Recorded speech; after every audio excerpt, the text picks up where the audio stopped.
In today's video, I'm going to teach you how to add GST in Zoho Invoice. This is an essential process for anyone managing their finances and ensuring compliance with tax regulations. So let's walk through the steps together. First things first, let's head over to your Zoho accounts page. This is your starting point where you'll access all the applications under your Zoho account. Once you're logged in, look for the section labeled Apps. Clicking on this brings you to a list of all the Zoho apps you have access to. Here, you'll want to find and click on Invoice, which will take us to the main dashboard of Zoho Invoice. This is where all the action happens, from managing clients to keeping track of your invoicing and tax details. Now that we're in the Zoho Invoice dashboards, let's direct our attention to the Settings icon. Clicking on Settings will reveal a menu with numerous customization options for your invoicing experience. To streamline our focus, go ahead and type taxes in the search bar provided within the settings section. This will filter the menus down to our area of interest, making sure you can quickly and efficiently find what you're looking for. Once you're in the correct area, look for an option labeled New Tax.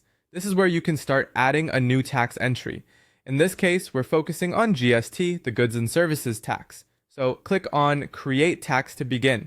As you create a new tax, you'll want to type GST into the tax name field. This is simply an identifier for the tax rate you're inputting, allowing you to easily apply it to your invoices in the future.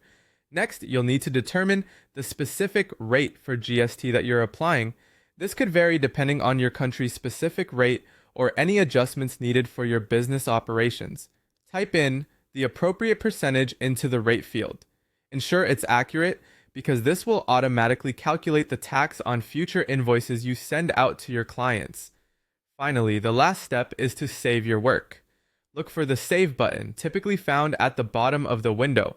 Clicking Save will ensure all the new information is securely stored and ready for use in your transactions. It's always a good idea to double-check your entries before saving, just to avoid any miscalculations later on. And there you have it. You've successfully added GST to your Zoho invoice. With these steps, you've streamlined your financial processes and ensured accuracy and compliance with tax requirements. Wasn't that simple? Follow these steps each time you need to add or update tax rates in Zoho Invoice, and you'll find your invoicing management remains straightforward and efficient. Thank you for watching, and if you have any questions, feel free to reach out in the comments below.